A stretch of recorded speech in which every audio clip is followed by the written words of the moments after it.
5 mistakes to avoid when visiting Universal Orlando theme parks.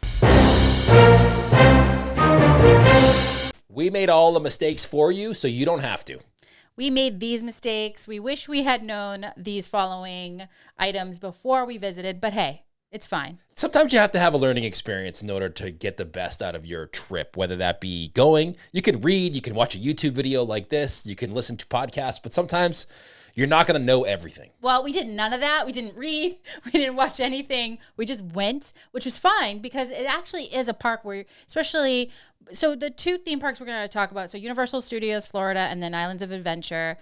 Obviously, there's Volcano Bay, but we made these mistakes kind of unknowingly. Like, we just thought, hey, it's a park where you don't have to reserve. You can just show up and just have a good time, which we did. But these are about 5 mistakes that we thought we would never want to do again. And sometimes these mistakes are, if you're a Disney World goer like we are, Yeah. these are things that make Universal different. Right. Not better or worse, but different. So if you have been to Disney World 6, 7, 8, 9, 10 times, these are the things that we didn't expect going to Universal because we kind of expected it to be just like Disney.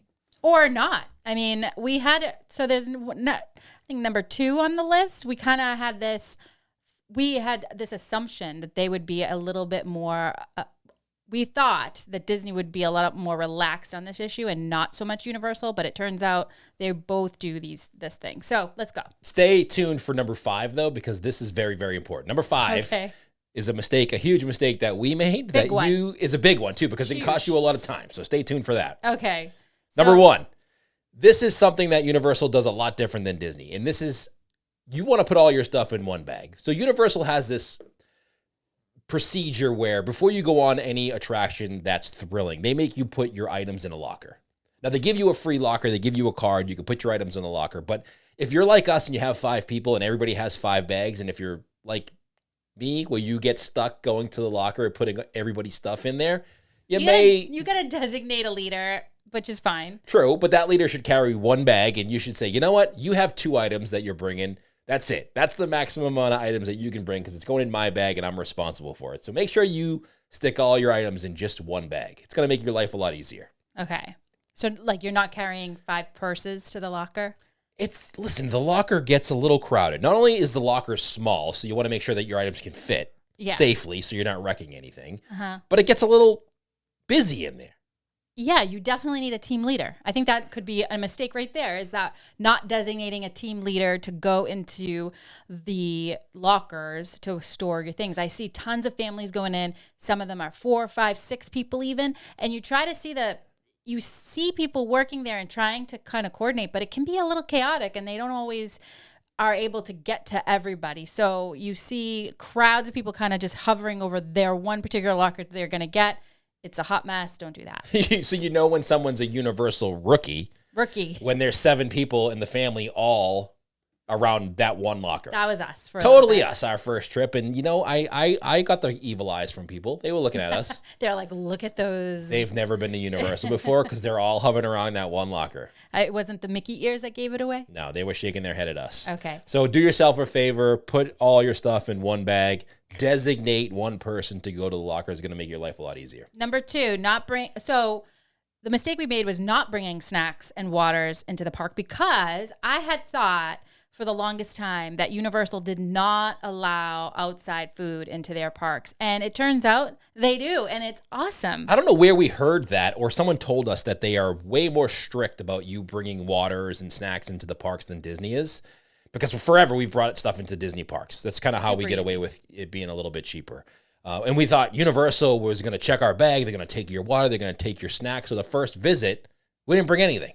Nothing. And then we see people going in with water and snacks, and we were thinking to ourselves, wow, that was a rookie mistake. Another one. Yeah, because you end up spending way more money than you need to when you don't go without any snacks. Obviously, you're not going to pack a whole bunch because, like Bruce said, you want to keep your packing minimal to fit in those lockers. But at the same time, even just 1 water bottle does cut down on the cost. So definitely it is something to remember, is that you are allowed to bring water in the park. What else do you need in your bag, though, other than snacks? Right? Nothing. Like, that's all you need. That's all you need. Load it up with snacks. Yeah, but true. Yeah, don't worry about them. They'll let you bring water and snacks in, so you're safe on that route. Okay. Next one. Thinking it's a one-day park. A lot of people have said to us that, you know what? I only go to Universal for one day while on my 10-day Disney trip. And at first, way back in the day, we kind of thought that was correct information. And then we went and you're like, you know what? There's so much to do here. You could make this a whole vacation in and of itself. You could go to Universal and spend the whole week there and still have a great time. I do think it is for older kids. We've talked about this a bunch of times where, yeah, maybe if you have younger kids, it is a bummer not being able to see them ride things with you and take them along with you. So the majority, I think, would be a good idea to wait until your kids are older to go and appreciate having this park, especially making it more than one day visit. But I agree with you. Yeah, maybe if you have small kids, it isn't a park that you want to go to right about now. Wait till your kids are probably, I don't know, 10 plus maybe. Yeah. Once your kids are 10 plus, they're old enough to go on most of the rides and they'll have a good time. I think especially, like I said, thinking it's a one-day park, maybe it is the younger your kids are. Yeah. But for sure, I agree with that. I could spend a whole day at Islands of Adventure, a whole day at Volcano Bay, and a whole day at Universal Studios Orlando. I could do 2 Universal Studios, 2 Volcano Bay, and probably 1 or 2 Islands of Adventure. So your Islands of Adventure day would be hanging out in Seussland, though. That's it. Seussland's my favorite, and yeah, you're right. It is my favorite, actually. So yeah, it's more than a one-day park for sure. Number 4, I think the mistake that I made, and I hope that maybe this can help you avoid it, is not seeing the movies of Harry Potter or reading any of the Harry Potter books. So we've talked about this as well. We think that while you can still enjoy yourself at Wizarding World of Harry Potter, you can certainly feel like you've traveled to another country when you're there. When you first walk in, you really feel like you're in the streets of London. But I do think it is a mistake to not watch all the movies or read all the books before visiting. If you're not a reader, maybe an audiobook or even the movies are fine. Because I remember going back to our first visit, I actually had seen the first Harry Potter movie. And while I could appreciate it and absolutely loved it, I didn't understand a lot of the other parts of what I was seeing at the park. And I think that was kind of a mistake. All right, well, I'm gonna flip-flop this mistake a little bit. Okay. I'm gonna say that course. A mistake is not wanting to go visit the Harry Potter experiences, even if you haven't seen the movies or books. True. That was me. Our kids were super pumped to go to this part of the parks and to see this at Universal. And I was like, I never really was into the books or the movies and didn't really have a desire to go see it. But after visiting it and experiencing all that Harry Potter has to offer at Universal, it made me kind of want to go back and watch the movies. Now, I'm probably never going to read the books, but definitely watch the movies. There's audiobooks, for sure. So just because you haven't experienced that, don't miss out on that opportunity to go, because those are very unique experiences. Agreed. And I think they're great. Two of the best rides ever. I just think the whole entire landscape of the land, I think, is just absolutely spectacular. Yeah, walking under that tunnel and entering London, it's very immersive. Definitely. Way more immersive than anything I've ever seen. I think so. I mean, it's a little tight. It can get a little crowded. That's true. But I think that is also part of the experience. All right, number 5. Now, this is a huge mistake that we made. And this could ruin your trip. This was okay. Everyone's holding on to their seat for this one. Check the schedule for special events or closures before you visit the park.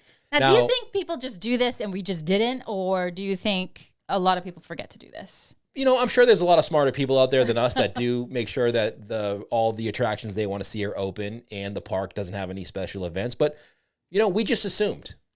Wrong of us, and for sure. You should never assume that it's going to be open for the time you want to be there, because there are a lot of special events that happen, especially like Halloween Horror Nights, or they have school events down there where the park closes at a certain time and you think it's going to be open later than it is.